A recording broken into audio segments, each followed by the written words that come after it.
Hey, you guys, welcome to another episode of Behind the Visual, where I interview all those people responsible for putting out all those images and videos you see out in your world every single day. I am your host, advertising and lifestyle photographer, Mark Hansen. And today, my guest is Michael Kaminski. Love talking to this dude. We talked a little bit about all kinds of things, actually. He is the EP and director of production for Juice Pharma and their studio B12.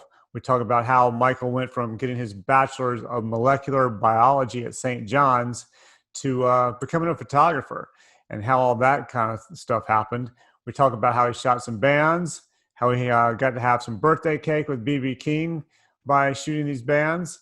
We talk a little bit about all kinds of other stuff, including when you go to see art producer, art buyer, creative director, art director, what is your goal? So he tells you what your goal needs to be when you go to those meetings, and it's not try and get the job. He also talks a little bit about NYC SALT, and which is a great mentorship program that he is now chairman of the board of, as well as a mentor, and it sounds like something I would love to be a part of right now. We talk about his thoughts on sending postcards and emails to try and get some jobs as a photographer, and actually a bunch of other stuff, including the time he was in Cuba doing some street photography and ended up proposing to a woman who lived there. So be sure and check it out, listen to it, hear about the time he fired a PA in Greece and a bunch of other stuff. This is so, we didn't even touch on half the stuff we needed to, so we're ending up going to do a part 2 sometime down the road. So check this one out and let me know what you guys think.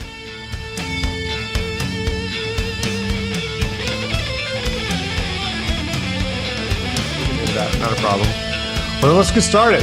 First of all, how the hell did you go from getting a Bachelor of Molecular Biology at St. John into becoming an EP director of production?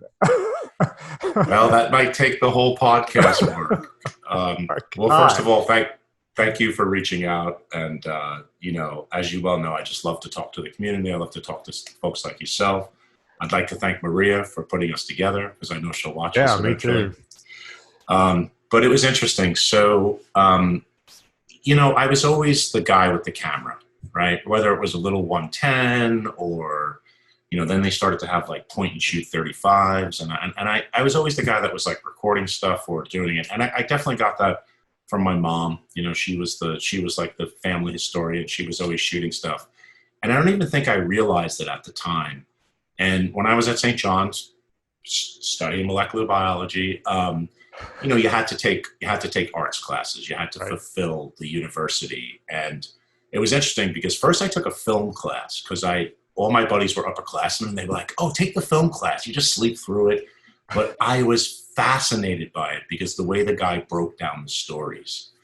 And then I took a photography class because I'd always loved photography, and it was a film class. And really what I wanted to do was I always wanted to make my own prints. I always wanted to crop things the way I wanted them. I wanted to tone things the way I wanted them. And once I got in that darkroom, it was all over. I mean, I never came out. My teacher gave me the keys to the darkroom. I just couldn't stop. I started like cross-processing film and processing film in different chemistry. But the real thing that she did for me at that time was that she got me a pass to shoot the St. John's basketball team. Once I got a taste of that, capturing the moment, it was pretty much all over. At the same time, I had also, to pay my way through college, I really got tired of flipping burgers and working in restaurants. So I went to work in a lab. So I started processing black and white, C41. I ran some of the tightest E6 QLab lines on the East Coast. So I was really into the technical side of it. And that's what allowed me to shoot and make so many mistakes because I was processing my own film. The first time I went out to shoot a concert, which is primarily what I did for that block of years was shoot shows. My first show was Stevie Wonder at Radio City, and it was mind-blowing. Yeah. But I didn't really know what I was doing. Like, I didn't have any mentors at the time. You couldn't look stuff up online and learn how to do things. So all those pictures are blurry because I shot at the wrong shutter speed Really? to try to compensate for the God. exposure, you know? So then, you know, you learn your lessons. And then, you know, those were the days of, there was a lot of high speed film, like T-Max 3200 Oh yeah. was my best friend, you know, because the whole thing was, and I've always wanted to put a book together called First Three Songs, No Flash. And it was hard if, you know, if a band came out with red or light or purple lights, you know, it was hard to get a capture. So that's my long-winded answer for how You shot a lot of bands. I did. I got to shoot. I pretty much got to shoot all of my heroes. You know, I got to shoot the Stones, and I'll never forget. Like, they took the stage, and I was just standing there, like, and then I was like, "Oh, I got to go to work." You know, I got to shoot pictures. But that really, you know, that really led to me. I really enjoyed that, right? It started off with the sports. It started off with capturing the moment in the basketball games and things of that nature. But for me, it was all about those microseconds. If they came away from the microphone, because all I had seen, you know, most of the stuff that was out at the time was just like, with the exception of the Giants, you know, but most shots were just looking up the nose in the paper and stuff. So I always tried to get a different position. And you know, I shot a lot of shows for free. That's the way it was back then. You just, and then the record company would toss you, every once in a while, they'd give you like $500 to shoot something backstage. It would make up for all of those free shows at that time. But yeah, I got to meet, you know, I got to meet Kurt Cobain. Oh, wow. I got to have Birthday Cake with B.B. King. That was cool. That was really cool. Yeah, that was a good friend of mine, Christine Wolf, who is she's still in the recording industry. She's the person that I have to thank for getting me all those photo passes and getting me all that access. But B.B. King was one of her acts, and it was his 75th birthday. So he was playing at Jones Beach with Buddy Guy and Susan Tedeschi. So one of the things that I had to do was shoot him backstage. Every once in a while, you'd have to do like a handshake kind of, or like a lineup kind of thing. And I used to carry baseballs around me at the time. And I guarantee if you hand somebody a baseball, they'll sign it. I'll just say that. Okay. So I handed B.B. King the baseball, and then he was like, you know, son, I'd like you to do one more thing for me. And I was like, anything, Mr. King. You know, what can I do for you? He's like, yeah, I need you to sit down and eat my birthday cake. Because he was diabetic. He couldn't have the cake. Wow. You know? So that was, yeah, there were just so many little moments like that, you know. Most of the time I got to spend backstage, I would kind of float in the background, you know. I just watching people throw themselves at the artists I thought it was amusing. The one thing I do regret, and I have to say this, and if Christine listens to this, she'll laugh, but like, I followed the rules back then, right? Yes. Like, yeah. If she said to me, Michael, don't shoot backstage, I did not shoot backstage. If she said to me, I got you the first 3 songs, I didn't shoot from the audience. And you know what? All my contemporaries at the time, they shot backstage, they shot from the audience. So if I could do it over again, I'd be a little sneakier. Sorry, Christine, but that's just the way it is. Yeah, I get that. I used to shoot bands as well, but I was down in Charlotte, so I didn't get any of the cool, you know, I was shooting all the local bands, and I love it. I mean, I love shooting live bands, but yeah, that whole, you know, go ahead. You first. Oh, I said the only time we had anything cool was Ozzy Osbourne was in town, and Zakk Wylde showed up. Some friends of mine were playing, and Zakk Wylde just showed up at the end of the show, grabbed a guitar, got up on stage, and started playing. I didn't shoot any of it with my still camera, but I was videoing, so I videoed the whole thing. But then I screwed up and gave the video to the band, and they were going to copy it and give it back to me. And I never got it back. But I saw a copy of it on YouTube. They had put it up there, so I saw a little bit of it. And Zakk Wylde was about as big as I am, slightly bigger. And then now he's like this monster of a dude. But yeah, it was really cool because he was up there singing, and I didn't even know the dude could sing at the time. So he was singing and playing, so that was cool. But that's the coolest thing I got to shoot. It's unlike you. It's those magical moments at the end of the show. I will say that one of my favorite bands to shoot, and because of their policy, Metallica let you shoot the last 3 songs. Oh, wow. When they had all the, you know, the fire and all that stuff. So that was, I always thought that was a cool thing. You know, it was funny with the local bands because back then, I did the same thing. I'm just a disgruntled musician, right? I tried to play guitar for Yeah, years. me too. I think I'm the I exact think same I'm way. I think I'm told I can't Two dance and guitars I hanging in can't my play office. guitar. I can play them. Fiddle around on them, Yeah, me too. But I worked with a lot of local bands because I just enjoyed the whole vibe of it. But it came to the point where I literally had to go to the bank with them, have them take the cash out, and then I would back then I gave them the negatives. I wish I didn't do that these days Yeah. as well. But these days I will shoot musicians for free. They want to come in, they want to have free portraits. I have been very fortunate over the last 2 years, 2018 and 2019, to march in the Mermaid Parade with a band called the L Train Brass Band, and that has just been ink. So I'll do like studio sessions with them, and they were supposed to come in for a big portrait session and a group shot, but COVID happened and all that. We were going to do it prior to the parade this year, Oh, wow. So I do still enjoy. It's hard for me I got to tell you, it's funny about the music. And I think my friends and my girlfriend and my kids hate me for this, but I can't not think about the shot when I'm watching the show. Oh, yeah. It's really hard for me not to be like, ooh, white light. Ooh, he's in a cone of light. But I really did enjoy that, Yeah. I completely understand it. I did too. Last one I shot was some friends of mine did like a reunion thing about 3-4 years ago. And they actually had all these really cool lights set up, which they never had when they were playing when they were younger. And I loved every second of it, man. I got out there and was just bang, bang, bang, bang, bang the whole time and had a great time. And it's also, it's also about, look, they're musicians. They might as well be photographers. They're in the same boat. Creating art is a really hard way to make a living, but it's something that you're passionate about. So if I can help them out and then go see a show, it's worth it. Marching in the parade with them, they just bring joy. It's a wave of joy that goes through the crowd. Everyone starts dancing, and it's amazing. So yeah, I still do enjoy doing that. Yeah, I completely agree. Yeah. Okay, so you decided you started shooting bands. How'd you end up at Juice? Actually, you know what? So you graduated from college. What did you do right after that? Was that when you just started shooting the bands and other stuff? Or you just shooting? Yeah. So when I graduated from college, this is a little personal, but I'll tell you anyway. I'd expected to become a matriculating graduate student, someone that would teach at the school. And I had done a couple of years of research for a professor.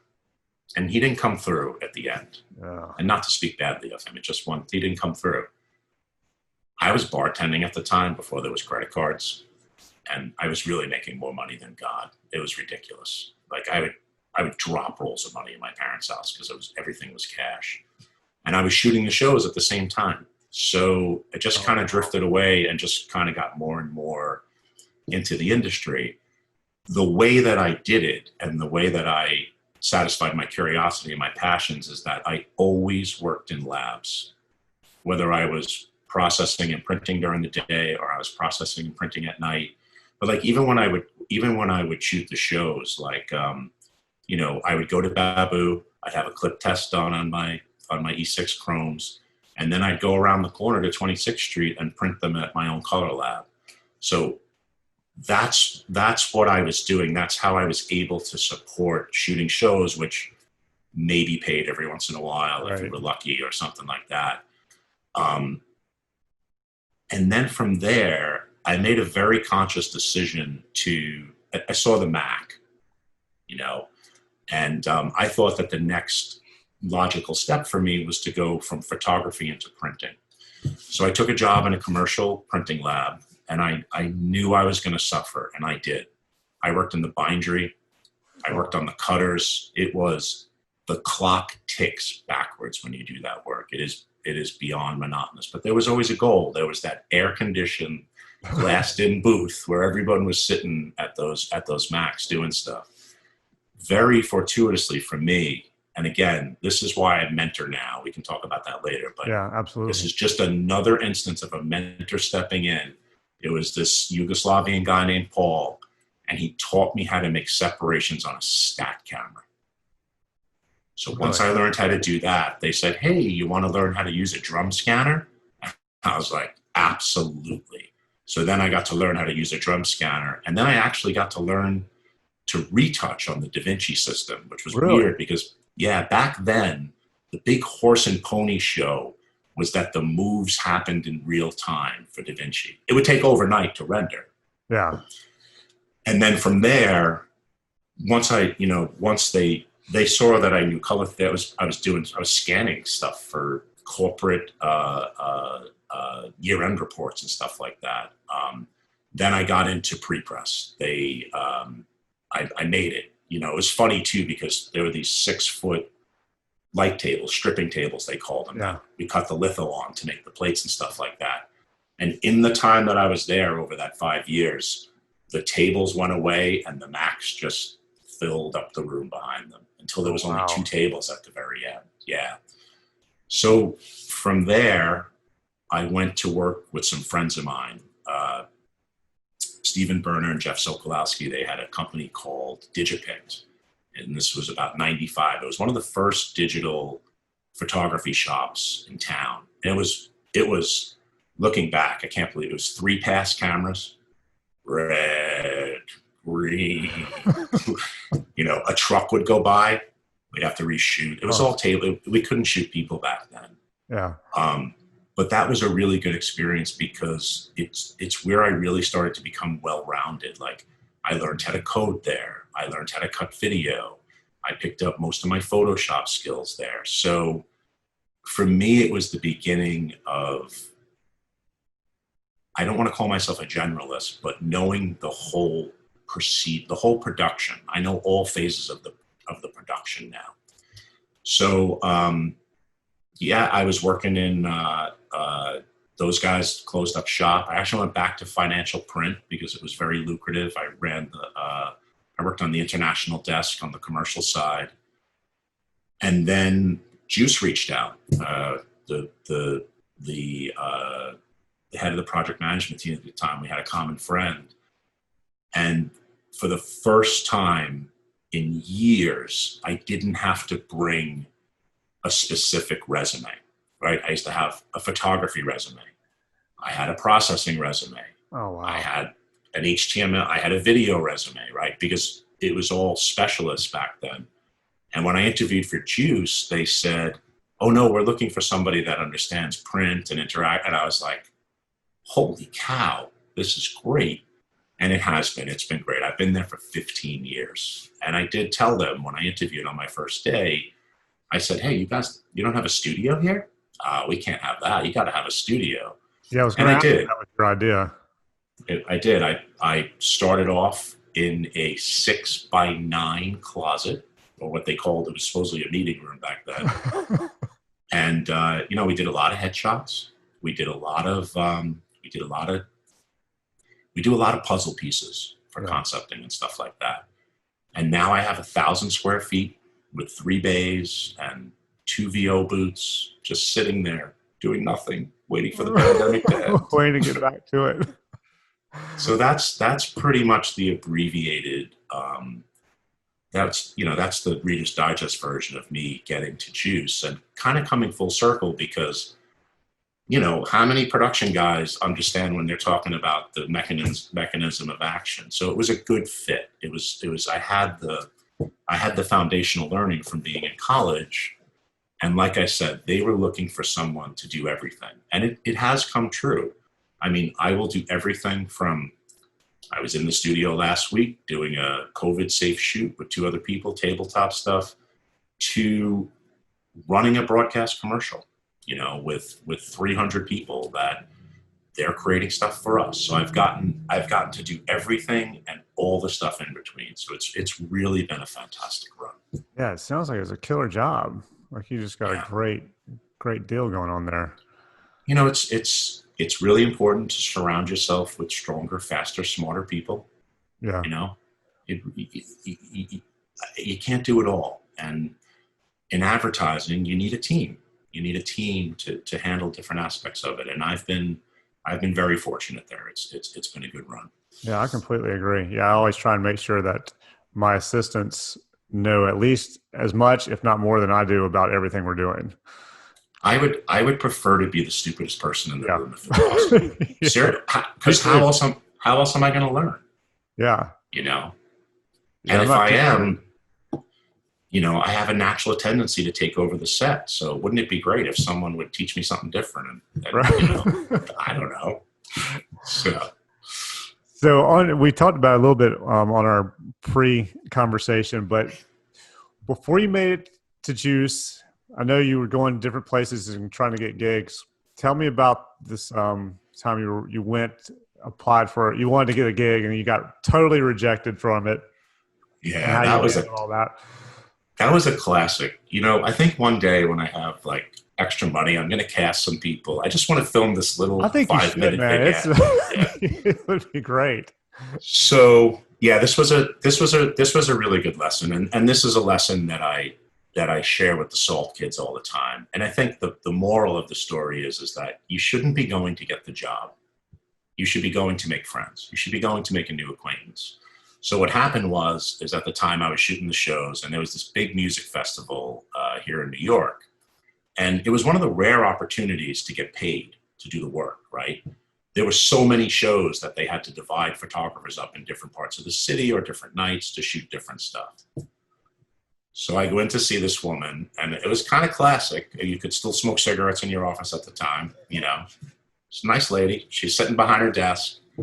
She's got the black cat glasses. She had the red lipstick and the cigarettes. So I hand her my Lipstick book. all over her cigarette every time she pulled it Yeah, out. on the and the full ashtray over there. Oh God. It was like I see it. I see filming it in black and white, like a film noir kind of thing. But anyway, to get to the point, what happened is that she looked at my book like this. She never looked down. She just turned the pages. I was young. My personality is not much different now, but I guess it was worse then. But I stood up and I was like, really? Really? What the fuck was that? And I will never forget this, just because of it. I'll never forget it. She just leaned back and said, let me tell you something. And she did. She told me the way the business ran, and she told me what to expect. And quite honestly, it was one of the best lessons I ever learned. She said something along the lines of, I wish I could remember the exact quote, but like, I'm going to hire my sister's nephew's grandson, and all I need to do is look at 5 more books today. So learn how this works. And I was like, okay. Walked out with my tail between my legs, So it was a really good lesson about ego. It was a really good lesson about, I don't care who you are. If you haven't been rejected multiple times, that you're not getting the full experience. You have to be rejected to know whether or not you have the fortitude to deal with that. And if you can't, you might want to start finding something else to do, because it hurts and it's deep and it's your work, and you may have spent your whole life on it, and the other person may not give a shit at all. And you know what? Now I don't care. Now, if I were to put myself in a photographer's shoes and I think about a portfolio review, right? Here's how my best reviews go. Person sits down, we talk, they never open their book. It's just about making a relationship. So if I were to do that and I could not open my book, I would consider that a success. Oh, I agree. Yeah, that was when we talked about that the other day, I kind of got lost in thought a little, because it's funny what you remember. Like, I wish I could remember what building I was in or what street, but I just remember that one little vignette, Well, that's the big part. It was you know what though? And I've always said this, I'm really glad that it happened, because why dance around? Why not just get the lesson right one time? I never had to be told again. That's for sure. I think it's good to have that. I mean, I had 2 people that helped me along the way. One was both were at modeling agencies, because when I first started shooting, I thought the way to get work was to just go to modeling agencies and test shoot, and that would eventually lead to magazines or whatever. So I went to one agency in Atlanta, and they looked at my book and said, "You've got some good stuff, but there's no story here. This book isn't in any kind of order. It's random. It's all over the place. You need to figure out how to organize your book. And then the next woman told me that I saw about a year later, maybe 6 months, was you can shoot, exposure, lighting, composition, all that, but you need better hair and makeup. You need better models. You need better clothing. And she said, because without that, this is nothing. And so those were two things for me that really stuck in my mind that, got to make sure everything works, not just my end of this whole thing. So I think it's good to have somebody to help you along the way, help you, teach you some things. I've had multiple people. And then leading into that, I mean, you guys, you're doing the whole New York SALT thing. So tell me a little bit about how you got into all that, because you're chairman. Is that right? You're chairman of the board on that thing as well as a mentor? Yeah, so you're the man. Kind of funny. How this happened. I just turned around one day. Yeah, this is actually a good story. So Trisha Scott, who was a rep, merged left. She was in our offices, and she was showing Allison and I Dustin Cohen's work, right? A gentleman that we ended up working with, becoming good friends with. And on the way out, she pokes her head in and she's like, "Oh, you guys have a studio?" And I'm like, "Yeah, look, your artists can come here and shoot. We can collaborate." And she's like, "No, I work with this group called NYC SALT, and they're looking for a place to shoot a video." And that was it. I went to one SALT meeting. I drank the Kool-Aid. I started mentoring, and eventually, got elected to be chairman of the board, which is just nuts when I think about it. But it has been absolutely an incredible experience. And, it's funny, I was on it was World Photography Day on Wednesday, I guess. And APA was very kind. Travis Keys and Deborah Gilbert had Alicia and I on as guests. And one of the things that came up in that conversation about talking about SALT that I forget is that we learned so much from them. Like, my life has changed from dealing with these kids who are from, in some cases, they might as well be from another planet, right? Their socioeconomic experiences are extremely opposite from mine. I've had a lot to learn about cultural mores and family and how to deal with the kids and stuff like that. And quite honestly, just their creative prowess has been, inspiring and something to learn from. But at its core, NYC SALT is a nonprofit that teaches kids life lessons through the arts. It's a photography program. It's a full commitment once they get into the program. We serve most of the kids that are underserved in New York City and don't have these opportunities. They don't have the arts in their school. As a matter of fact, our big push for next year is going to be in the Washington Heights area, where a lot of our kids are from, a lot of our successful graduates are from. What I do now, what my primary involvement is now, is I work with the older kids, the alumni. So they're either working professionals or they're in college. And one of the great things about Juice is that they've always allowed me to support SALT. So two things. One, the SALT kids, we hire SALT kids for internships at the agency. So we've had Mamadi Dubois has been there, and Danny Martinez and Nora Molina. And what happens with that is not only do they get the real world experience about shooting, but it's about how to go to a meeting, how to write an email. I don't have to teach these kids any creative stuff at all. They teach me. What do I have to teach them? How to be on time, how to follow up, how to do an estimate, how to follow up, how to call somebody back, how to follow up. So it's all those little, like, I had a business dad, that guy Steve Berner, when I worked at Digipict. He taught me all that. He taught me how to make phone calls. He taught me how to ask for the money right away. He told me to get 50% up front or you'll never get paid. So those are the kind of things that I try to impart upon these guys. And plus we support them in their personal endeavors. I mean, Mamadi's all over the place. She's been shooting for the New York Times it's got to be 2 years straight now. Wow. Starting off at 21 years old, actually he was still 20, with the cover portrait of Spike Lee. His That's crazy. first professional. Yeah, it was. So this was great. Mamadi was interning for us at B12. He was using the studio to create portraits. They had the year-end show, puts those portraits up, the Salt year-end show. The Times, Kathy Ryan sees his work, and he gets sent on a assignment to Africa to travel a 600-mile round trip Hajj with his family, a religious event, and he photographs the whole thing, video, photo. He kills it. His first assignment when he comes back was to shoot Spike Lee.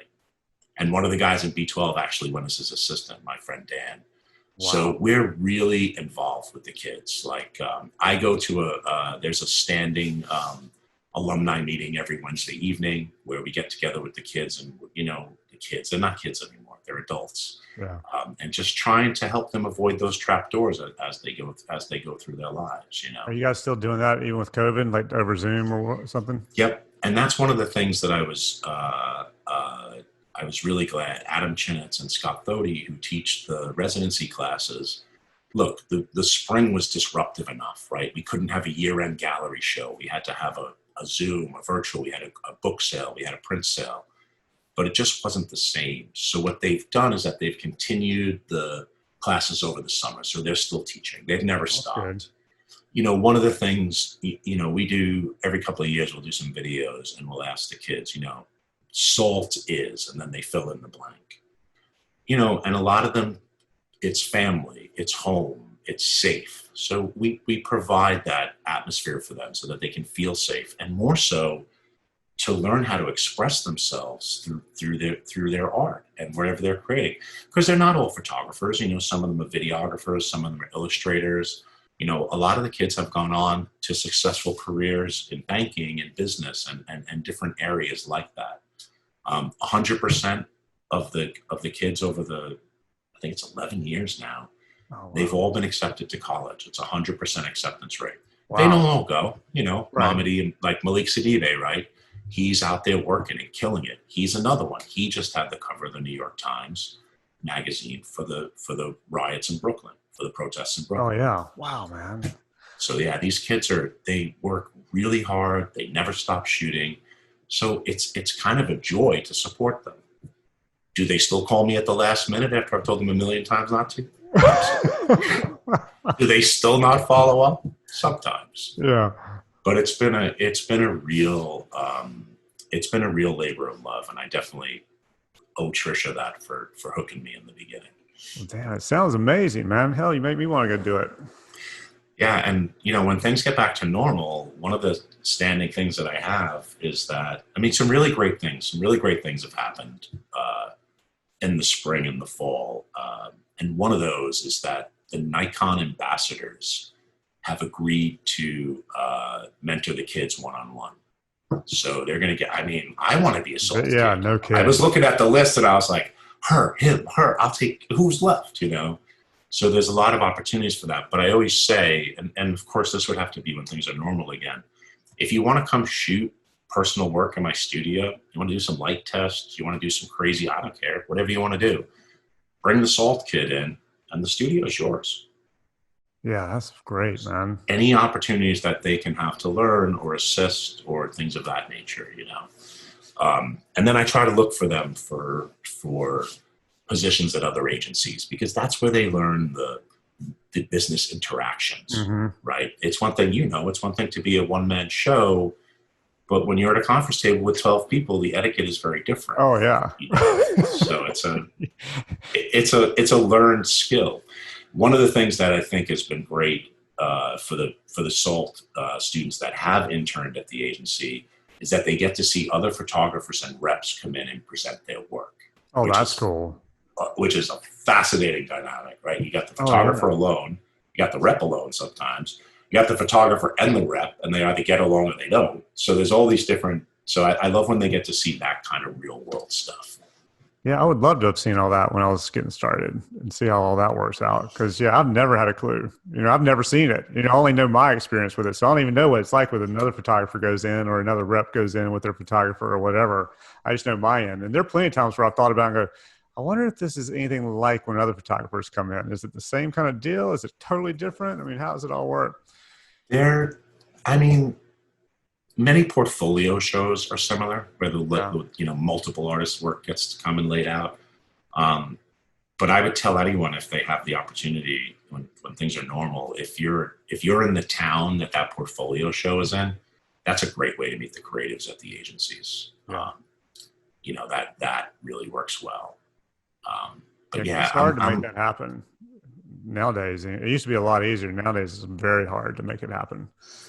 it's funny. I always tell the reps, I'm like, I hate to tell you, but do you want them to come and see your books? Feed them. Yeah. It's so stupid, but it works. It's Yeah. like it's just human nature. I had one producer one time. I was going up to I think it was McKinney or someplace, and they were like, "Okay, well, come. Why don't you come about 4 o'clock and bring some beer and some food?" And I'm like, "All right." So I rolled in there with like this cooler and a big thing of food, and and they showed up. I don't know how much attention they paid to my books, but But they wouldn't. This is what I say to them. I said they wouldn't have seen it. right. Right. It's the same thing. It's funny. I just had this conversation with someone this morning that I've worked with multiple times. Sometimes people get mad, like when they bid on jobs and they don't get them, which I'll never understand. Because if you come in thinking you're going to get the job, you're doomed to begin with. But I always try to say, like, don't you understand? There's now between 8 and 20 people in the world that are familiar with your work now. Right. Sometimes it takes 5 years to finally get a job from a client or something along Yeah, it those literally lines. took 5 years for one client because I met them at a convention where it was one of these where it was for a clothing company and they were showing all their clothes, and I would go to booth and just introduce myself, look at their pictures and say, "God, you need new pictures." I wouldn't tell them that, but I would say hi, introduce myself, give them my card. And then I would email and keep up and follow up and follow up.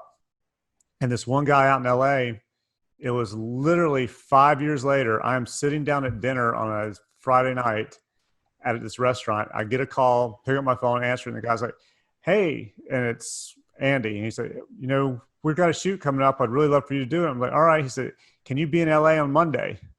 I was like, "It's Friday." "Sure, I can be in LA on Monday. I'll make it happen." He's like, "All right." And then he calls me back later that night. I said, "Well, we got to push it to Wednesday." I was like, "Well, good. That gives me at least a little more time." Thank you. It gives me time to pack. Yeah, exactly. But it was literally 5 years later. But I went out there and it was a 3-day shoot. And it was worth, the effort and worth that meeting to meet this guy. It's interesting, right? Because that's a topic of conversation that always comes up when I speak, right? I mean, I'm very fortunate, right?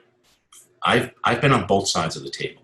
So I completely understand each party's desires and what they're trying to achieve and stuff like that. And it's funny because people are always asking me, how do you stay in touch, right? Yeah. Because if you just stay in touch after 5 years, it pays off, right? Right. And I think what people should know is that it's about keeping a soft touch. Right. It's a soft touch. I have asked the agency 24 times to take the phone off my desk. I don't use it. Yeah. Don't I don't know anybody who call does, really. producers. Don't call art buyers. More than likely, they got 2 screens in front of them. They're on the phone, their cell phones. No way they're picking up some random cold call. Yeah. Do not do that. Send postcards. Postcards go on the wall. Do you have walls? I know some people don't even really have a wall anymore. Hundreds of postcards. Yeah. Hundreds. And here's my I'll just tell you all the things that I experienced over the years. Put your name on the front of the postcard. That's something I do not understand. They're not putting your name or your website, because my cards always have at least my website, usually my logo and my website on the front of the card, because I know nobody's going to sit there. If you put it up, if you're lucky enough to get put up, yeah, nobody's pulling it off to look at the back of it. Yeah. I never understood. And I've heard that from multiple people. It's like, you got to put your name on the front. I'm like, who doesn't do that? I get a lot of arguments about violating the sanctity of the image. And I'm like, are you sending it to a museum, or are you sending it to, it's going to get dumped in 1,000 other cards on my desk? Yeah. If it's going in a Yeah, frame and going on your wall, okay, don't put your name and your info on it. But if you're right. trying to get work out of it, this is a promotional piece. It's not artwork. No matter how much you consider it artwork and how much work you put into it and curate it, when it comes down to it, it's a promotional piece that needs to have your information on it so that you can look at it and see it immediately and not have to go flipping through to the back page or flip it over or whatever it is. Absolutely. That's the other thing with emails too, right? If you send me new work, I will look at it. I ask people to send me new work. A lot of people make a mistake. This infuriates me. It's just one of those pet peeves. So if you did that and you're out there and you listen to this, I'm sorry, but it drives me crazy. They'll send me an email with new work and I click through and it's not on the site. Yeah. So I'm like, so what? There's nothing for me to look at. Right. I don't know. It's just one of those things that drives me nuts. But that's the type of appropriate soft touch to have. Hey, got new work. It's just an email. I'm either going to read it or not. I mean, I'm going to read it. Consider a soft touch. Do you consider a soft touch once every 4 months, 6 months, or do you consider a soft touch once every other week? Because some people have different definitions of that. Some people may, a soft touch is if I don't bug your ass every single week, I just hit you every other week. And then other people are going like, nah, like maybe once every 3, 4 months, 6 months. It's months. Unless you are churning out the world's most eye-stopping portraits for 6 weeks straight, then send them all. I mean, it doesn't. But I think the quarterly thing is good. I think 4 times. Yeah. Because plus I'm going to get you're going to, there's plenty of things that you can do that are non-invasive, which the email is the easiest one, right? Hey, I got some new work. Cards work, they work well. They go up on the walls. People reference them all the time. But yeah, so. Yeah, I get it. So how much do you still shoot? Daily, weekly? I would say for the agency, I'm not shooting anything right now. Okay. So. Well, before all COVID, were you shooting? Yeah, I mean, I do the jobs at B12 that kind of nobody else really wants to do. I'm shooting headshots. I'm shooting stuff on white. Do a lot of video interviews.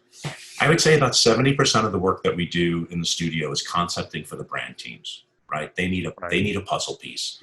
Hey, I need you to put on a lab coat and shoot a green screen video pretending to be a doctor to do this. Or I need you to, we do a lot of that for the concepting. I would say about another 20% is the jobs that we actually run through the studio as B12.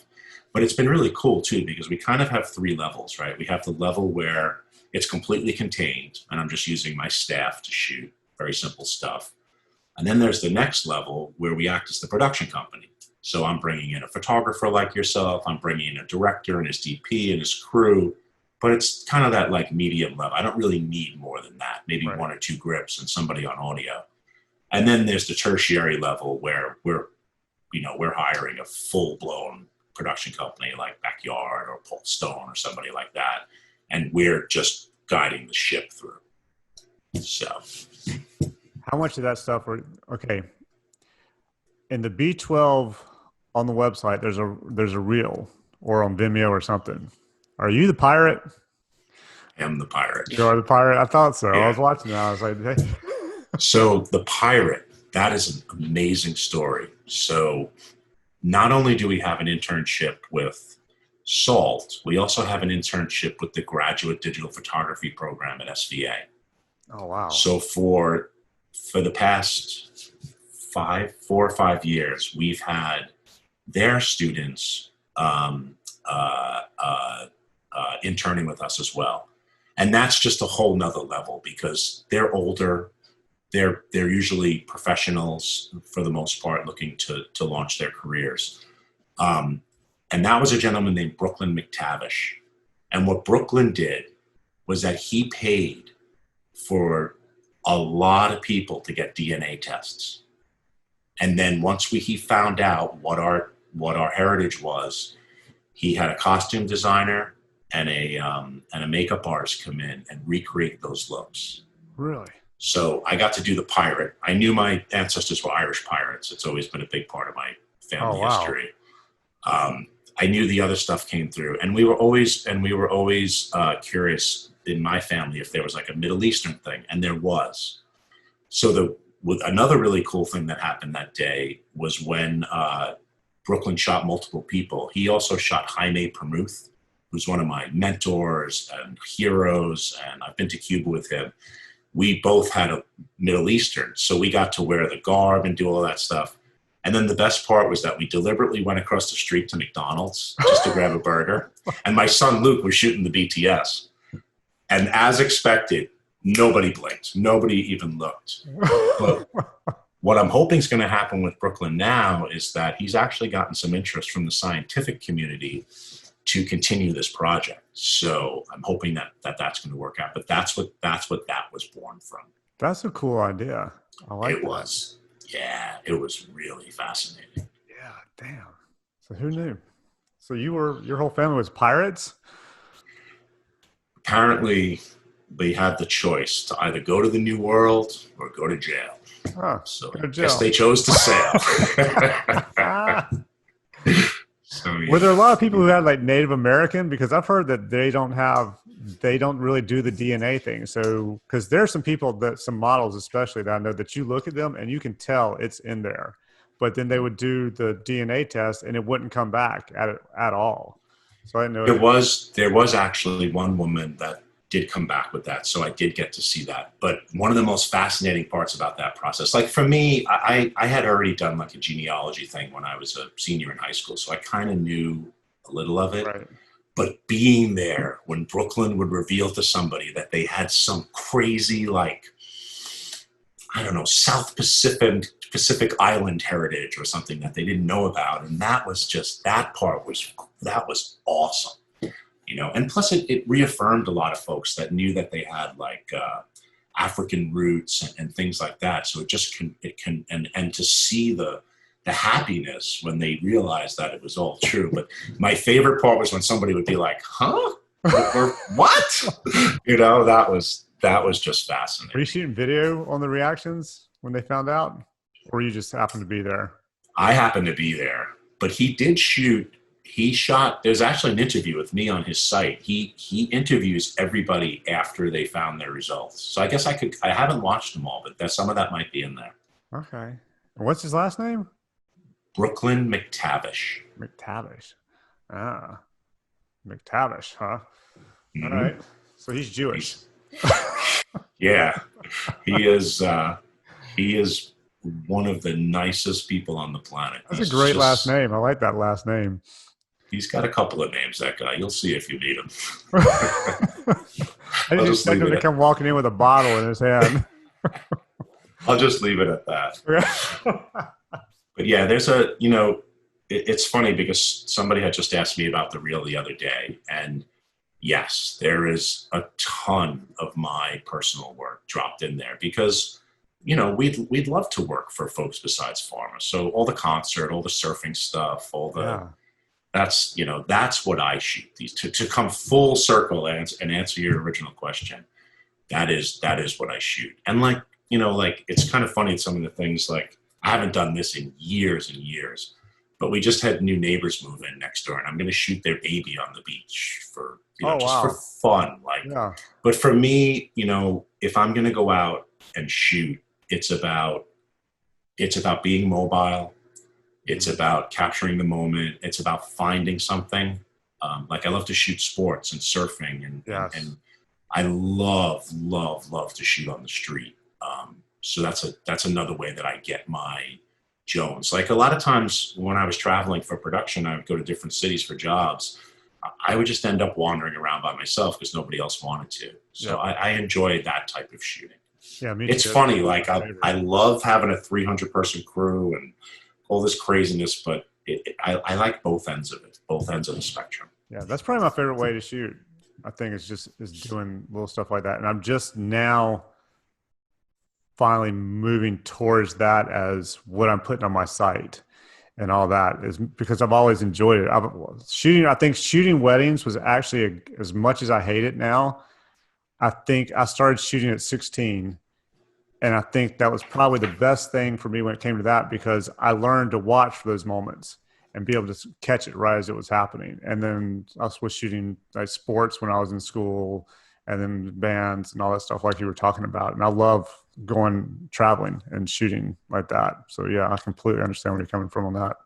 I mean, when you look in hindsight, I mean, that's the greatest part. But we're so lucky and we're so fortunate. But by being creatives or photographers or whatever, just think of all the people you've gotten to meet and all the places you get to go and all Oh the yeah. doors that open. It's definitely the best part, you know.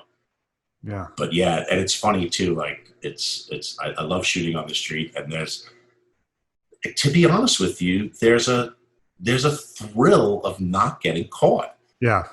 Because when someone catches you, there is no worse feeling. Like I know the color just starts drain out of my face, and you're like, sorry, you know, oh, well, you're on the street, you're fair game, you know. But I actually there did is that through the pizza place we get pizza from every Friday night. I was shooting through the window, and I just with my iPhone, and I just pulled it up, and right as I went to shoot it, the woman inside turned and just looked right at me. I went, okay, sorry.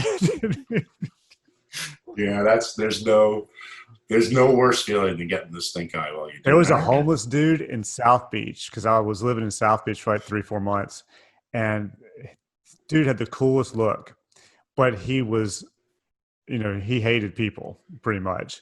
So one day I saw him walking, and I had my camera, I had this long lens, but all right, there's no way he's going to know I'm shooting him from here. I'm going to grab a couple of shots of this dude.